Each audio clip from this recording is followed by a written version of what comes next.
مع بعض عن الاتزان. احنا الاتزان عندنا في حاجتين.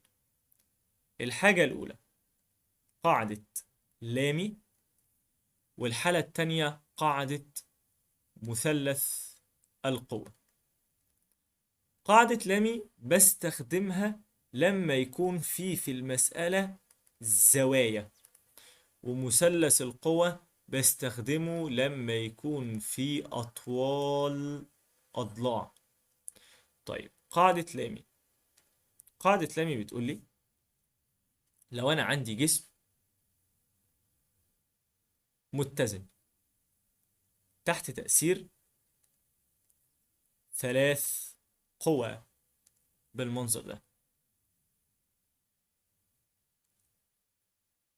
وجيت وقلت إن دي القوة الأولى، ودي القوة التانية، ودي القوة التالتة، دي هي 1 ودي هي 2 ودي هي 3.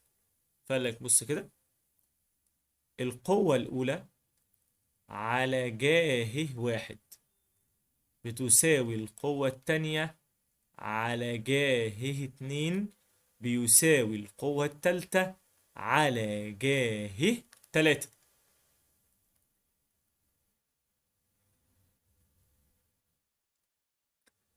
وليها حالة تانية خاصة برضو كده،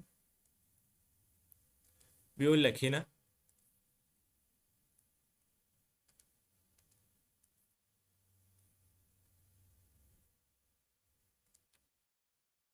إن لو ده طبعا دي القوة الأولى، ودي القوة التانية، ودي القوة التالتة، ودي هي 1 ودي هي 2. في الحالة دي باجي وأقول أن قاف 1 على جاهه 2 بيساوي قاف 2 على جاهه 1 بيساوي القوة التالتة على جاهه 1 زائد ه 2. ودول كده الحالتين بتوع قاعدة لامي. طيب الحالة اللي بعد كده اللي هي الحالة بتاعت مثلث القوى. لو أنا جيت دلوقتي وقلت إن في هنا زي شد في الخيط، وفي هنا كده الوزن، وفي هنا قوة، ولقيت إن أنا عندي مثلث مرسوم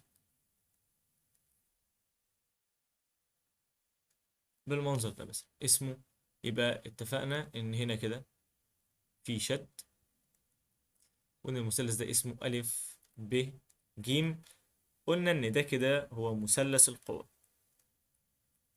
قلنا يبقى الوزن على الضلع اللي بيمثله اللي هو الألف ب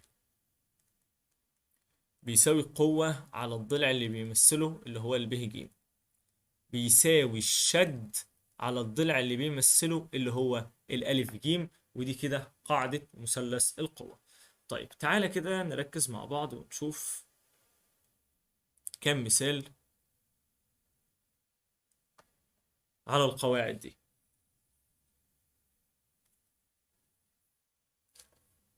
لو أنا جيت دلوقتي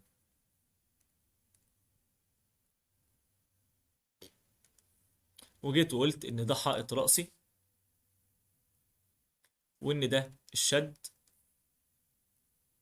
وإن معانا هنا جسم وزنه مثلا هنقول 100، وإن هنا كده في قوة أفقية بتؤثر على الجسم هنقول هنا قاف، وهنا في الشد في الخيط، وإن الزاوية دي معايا ب30 درجة.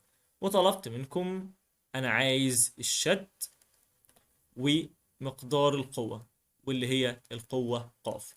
هتيجي تقول لي والله يا مستر هي الزاوية دي ب90، وده حرف اليو دي 30، يبقى دي على طول 150. هروح اجيب دي من 360 ناقص هتطلع ب 120، وهاجي اقول له ان الشد على جا 90 يبقى ش على ج 90 هيساوي القوة على ج 150 هيساوي الوزن اللي هو 100 على ج 120، ومنها طبعا الشد هيساوي 100 ج 90 على ج 120، والقوة هتبقى 100 ج 150 على ج 120، وتطلع قيمة كل واحد منهم. طيب ممكن يجيب لي حالة تانية في الجزء ده.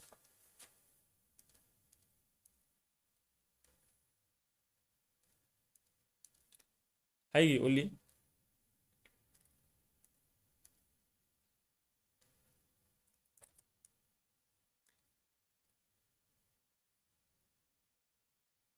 إن الزاوية دي كده قايمة، ده هو الشد الأول وده هو الشد التاني، وفي هنا الوزن ب150، وعايز يعرف الشد الأولاني بكام والشد التاني بكام. طبعا لازم يديني الزاوية دي مثلا هنا ب30 ويديني الزاوية دي ب60 درجة. هتيجي علشان تحل المثال ده تقسم الصفحة بالمنظر ده أو الزاوية بالمنظر ده، فهتعمل من هنا زاوية 90 ومن الناحية دي زاوية 90. دي 30 ودي 90 يبقى الزاوية دي ب60 درجة، دي 60 ودي 90 يبقى الزاوية دي ب30 درجة.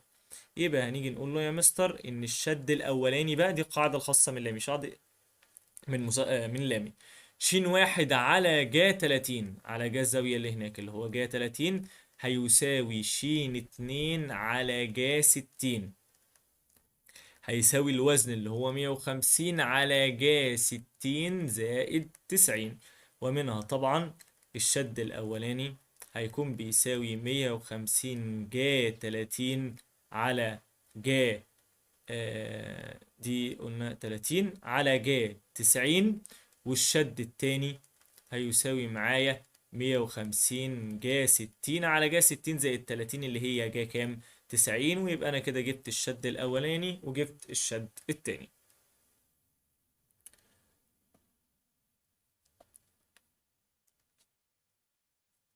قاعدة مثلث القوى،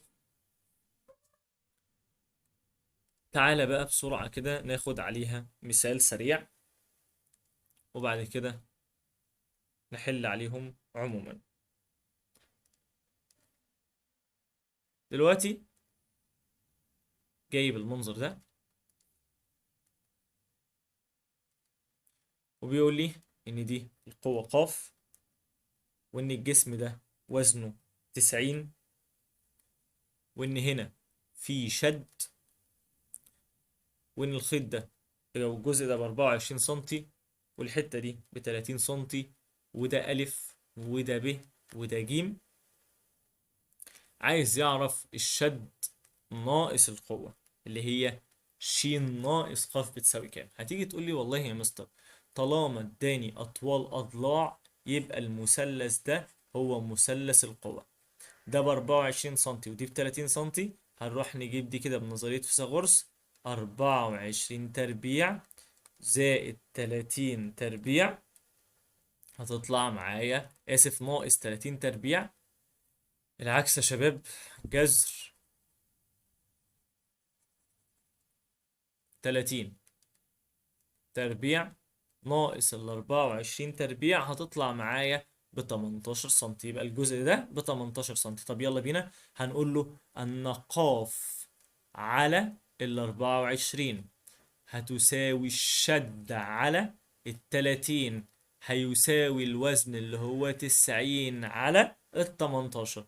هنروح طبعا نجيب القاف والشين، هنيجي نقول له الشين بتساوي 4 هنقوله 90 في 30 على ال 18، ونروح نجيب القوة هنقول له 24 في 90 على ال 18، هجيب قيمة كل واحدة فيهم، الشد هيطلع قيمته ب150 والقوة هتطلع ب120، أروح أطرحهم من بعض 150 ناقص 120 هتطلع معايا ب30 درجة. قاعدة مثلث القوى ليها حالة خاصة بيها، والحالة دي علشان تنطبق لازم تكون الزاوية قايمة زي المنظر اللي هنرسمه دلوقتي.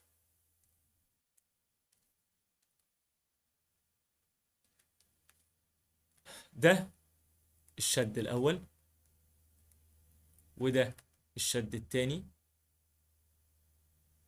الزاوية هنا ب90 درجة، ودوت الوزن، وده اسمه ألف ب ج. هتيجي تقول لي بس بشرط إن الزاوية دي قايمة، يبقى الشد الأولاني على الضلع اللي هناك اللي هو ب ج هيساوي الشد التاني على الضلع اللي هنا اللي هو ألف ب، هيساوي الوزن على الألف ج. شايف المنظر ده؟ طيب زي الفل، تعال نطبق عليه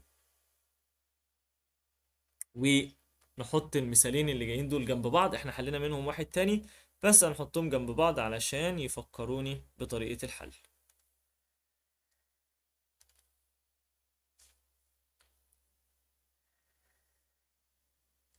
تعالى هنرسم نفس الرسمتين ونشوف ايه الفرق ما بينهم هما الاتنين. واحد فيهم هنشتغل فيه بالزوايا، والتاني هنشتغل فيه بأطوال الأضلاع، ونشوف الفرق ما بينهم هما الاتنين. تعالى المثال ده،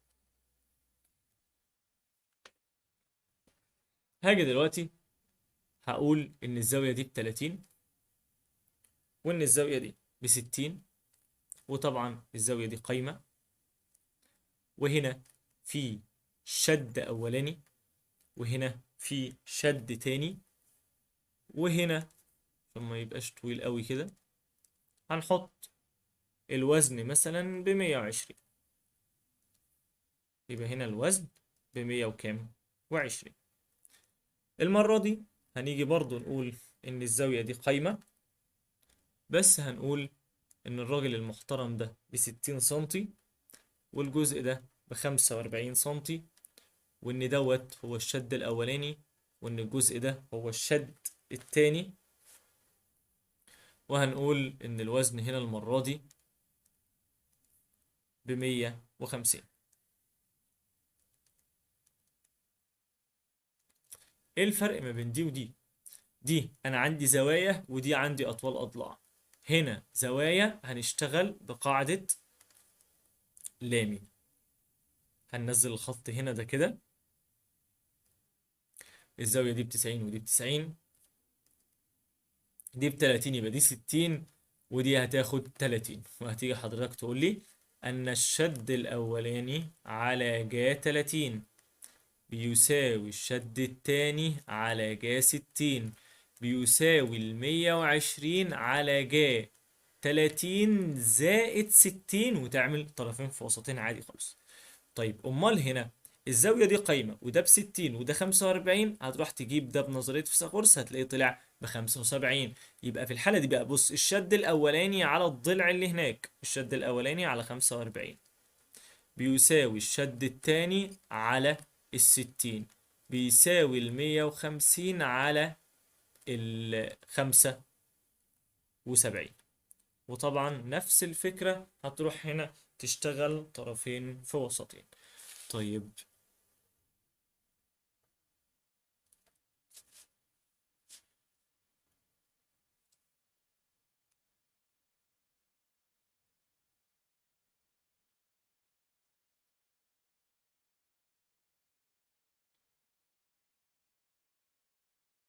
بعد كده في الاتزان عندي المستوى المائل، والمستوى المائل هيكون فيه 3 حالات.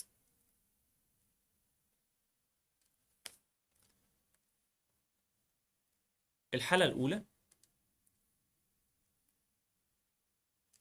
هيجي يديك هنا جسم مثلا وزنه 100 يميل هنا بزاوية كام؟ 30. طالما هنا الوزن يبقى من غير ما نفكر في هنا يا شباب رد الفعل، ويجي يقول لك أثرنا بقوة في اتجاه المستوى الأعلى اللي هي قاف دي، ويطلب منك قاف بكام. الحالة التانية هي نفس الرسمة هيها.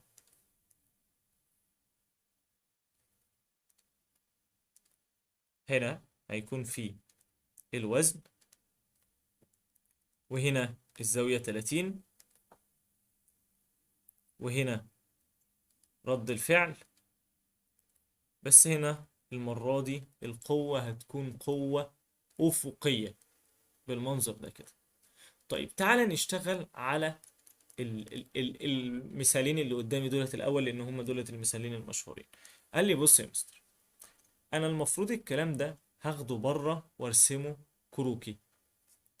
هاجي وأقول له إن دي ب100، وإن هنا قاف، وطبعا الزاوية دي ب90، وإن دوت رد الفعل.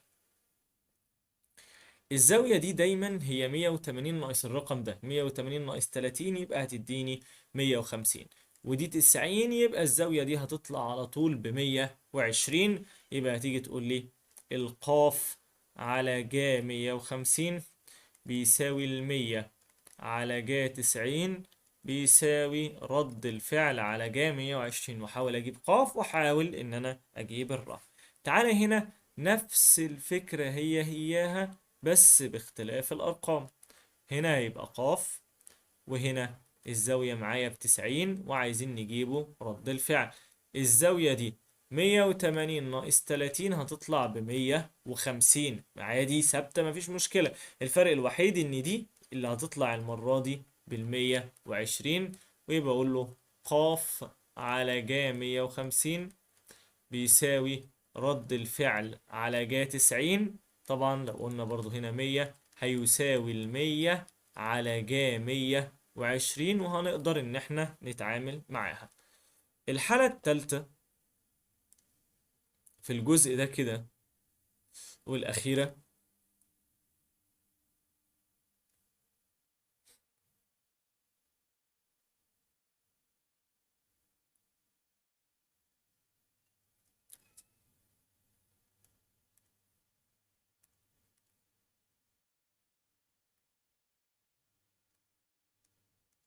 إنه هيجي هنا كده وهيحط لي الوزن عادي، وهنا طبعا رد الفعل، بس هيزود إن هو هيجيب القوة هنا كده مايلة، ويجي مثلا يقول لي إن هنا دي قاف وده رد الفعل، والوزن هنا نفس النظام 100، والزاوية دي 30، ويجي طالب مني نفس الكلام. هاجي أنا أرسم له الرسمة الكروكي بتاعتنا. هاجي أقول له والله يا مستر دي ر، ودي القوة. ده دايما أو الزاوية دي دايما هي 180 ناقص اللي تحت اللي هو 150. طب يا مستر الزاوية دي بكام؟ دي كلها على بعضها ب90 ودي 30، يبقى دي تاخد 60. هتروح تجيب دي ب 360 ناقص هتلاقيها 150، وطبعا معايا هنا 100. هتيجي تقول لي ان قاف على جا 150 بيساوي ر على جا 60، على جا 150 بيساوي 100 على جا 60، واقول له ان قاف طبعا في الحالة دي هتساوي ايه؟ الر، واروح اجيبها عادي. بيقول لي يا شباب ثبت خيط طوله 40 سنتي من نهايتي في نقطتين على مستقيم افقي واحد البعد بينهما 32. يبقى ده المستوى الافقي الواحد اتثبت فيه خيط طوله 40 على مستقيم البعد ما بينه 32. يعني المستقيم الأفقي ده ب 32 سنتي. اتثبت في الطرفين هنا خيط طوله 40 وعلق في منتصف الخيط. اتعلق في منتصف الخيط، وزن 180. يعني الجزء ده من الخيط قد الجزء ده من الخيط، وتعلق هنا وزن 180. يعني من الآخر الجزء ده ب20 سنتي والجزء ده برضه ب20 سنتي. طيب هل الزاوية دي قايمة عشان أنا أطبق قاعدة مثلث القوة؟ لا. طب هل أنا عندي مثلثات عشان زوايا عشان أطبق قاعدة لامي؟ قال لي لا. قال لك لما يديلك المنظر ده كده على طول، هتروح حضرتك شادد خط في النص كده. الخط ده عشان المثلث بتساوي الساقين فهينصف هنا. دي ب32 يبقى دي هتكون ب16 سنتي، والخيط ده طوله 20 يبقى ده بنظرية فيثاغورس طوله 12 سنتي. هتشد خط هنا كده. الخط ده هينصف القاعدة دي، هيخلي ده 10، وبما انه زي ما قلنا قبل كده طالع هنا من الزاوية القايمة يبقى الجزء ده كمان هيساوي 10. يبقى ده 10 وده 10 وده 10، والمنظر ده كده عندي هو مثلث القوى. طب يلا بينا. يبقى ال180 ينفع تتحط على ال12، هتساوي طبعا هنا في شد أولاني وهنا في شد تاني، هيساوي الشد الأولاني على ال10 هيساوي الشد التاني على ال10 برضو. يبقى الشد الأول والشد التاني هنا في الحالة دي هيطلعوا قد بعض. الشد الأول بيساوي الشد التاني بيساوي 180 في 10 على ال12، هيطلع معانا ب150. يبقى احنا كده جبنا الشد في الخطين. طيب بص المثال اللي جاي دوت. المرة دي بيقول لي ايه؟ المرة دي بيقول لي علق ثقل. يبقى علق ثقل مقداره 200 ثقل جرام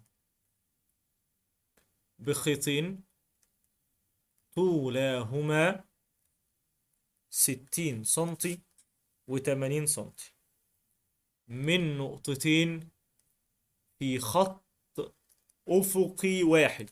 بص هنا الخطين مش قد بعض، في خط أفقي واحد البعد بينهما 100 سنتي.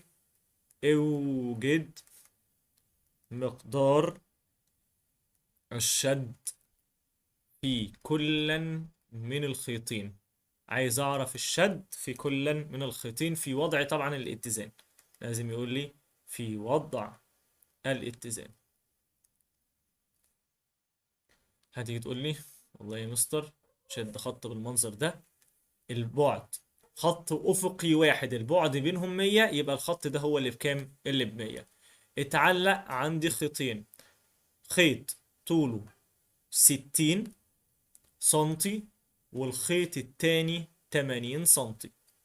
يبقى هنا كده في الشد الأولاني والخيط ده ب80 سنتي، هنا في الشد التاني والخيط ده خلينا نقول الخيط ده ب60، وإن الخيط ده ب80 سنتي، وإن الجسم ده وزنه كام؟ 200. على فكرة 60 و80 و100 دي أضلاع مثلث قائم الزاوية. اشتغل عليهم بقى. هتيجي تقول لي والله يا مستر الشد الأولاني على الضلع اللي هناك اللي هو 80 هيساوي الشد التاني على الضلع ده اللي هو 60 هيساوي الوزن اللي هو 200 على ال100، وطبعا هتروح تشتغل طرفين في وسطين.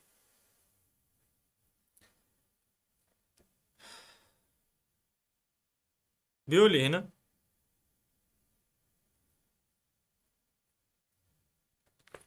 أزيح. كلمة أزيح، أزيح كرة بندول وزنها 600 ثقل جرام، حتى صار الخيط يصنع زاوية 30 درجة مع الرأس تحت تأثير قوة مرة أفقية ومرة في اتجاه عمودي على الخيط. في اتجاه عمودي على الخيط. يعني انت كده هتعتبرهم اكنهم سؤالين. السؤالين دول ليهم نفس الرسمة اللي احنا كنا بدأنا بيها. ده الحيطة، وطالما كلمة أزيحة يعني كانت مربوطة بخيط كده واتشدت، وهنا كده في الوزن. الوزن 600. هنا في الشد تميل على الرأس بزاوية 30، يبقى الزاوية دي 30. تأثير قوة أفقية، لو قال لك قوة أفقية هنروح نشد القوة هنا كده بالمنظر ده، وهيكون هنا قاف. وطبعا الزاوية دي بكام؟ ب90. دي 30 يبقى دي كده 150، وهتروح تجيب دي على طول ب120. في الحالة دي هيبقى قاف على جا 150 بيساوي 600 على جا 120 بيساوي الشد على جا 90. طب لو قال لي في اتجاه عمودي على الخيط، لا، في الحالة دي لما اجي واقول لك في اتجاه عمودي على الخيط، الرسمة هتختلف في حاجة بسيطة جدا. هتيجي تقول لي ده هنا شد عادي، وده كده الوزن هنا ب600، وهنا الشد والزاوية دي 30.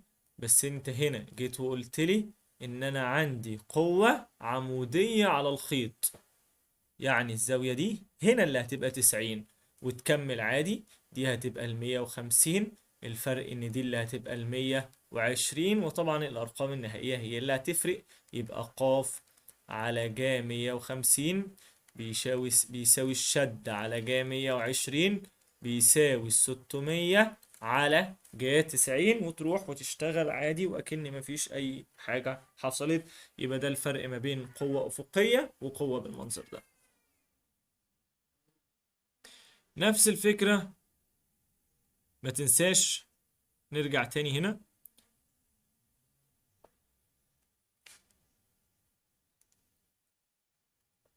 وضع جسم وزنه 200 نيوتن على مستوى مائل أملس، يميل على الأفق بزاوية 30 درجة في وضع التوازن. اوجد قاف ورد الفعل إذا كانت القوة نفس النظام ليها حالتين: في اتجاه المستوى لأعلى، وفي قوة أفقية يعني أثرت عليه قوة أفقية. يبقى القوة دي ممكن تكون قوة في اتجاه المستوى لأعلى، هيبقى حل. والقوة في اتجاه أو القوة أفقية يبقى حاجة تانية. طب تعالى نشوف إيه الفرق ما بينهم هما الاتنين. الاتنين ليهم نفس الرسمة. السؤالين ليهم نفس الرسمة. بص كده، الجسم وزنه 200، وده رد الفعل ويميل على الأفق بزاوية 30. هنا نفس الفكرة، هنا 200 وهنا رد الفعل وهنا 30. الاختلاف فين؟ الاختلاف في القوة. لما يقول لي في اتجاه المستوى القوة مكانها هنا، يبقى دي قاف. أما لو قال لي قوة أفقية يبقى القوة مكانها هنا، يبقى دي كده هي القاف. طب تعالى ايه الفرق؟ فرق كبير اهو. فاكرين من شوية قلت الزاوية دي على طول 180 ناقص 30 تبقى 150، والزاوية دي كده قايمة ب90. ودي معايا هنا القاف، ومعايا هنا الراء، ومعايا هنا الكام؟ ال200. هنجيب دي ب120.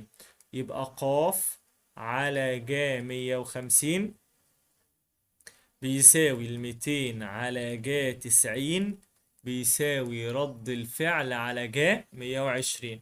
وهنا نفس القصة، معايا هنا قاف، ومعايا هنا ال200، ومعايا هنا رد الفعل، الزاوية دي هتبقى 90. طب دي على طول 180 ناقص 30 اللي تحت يبقى 150، ودي 120. يبقى قاف على جا 150 بيساوي رد الفعل على جا 90 بيساوي ال200 على جا 120، واروح اجيب قاف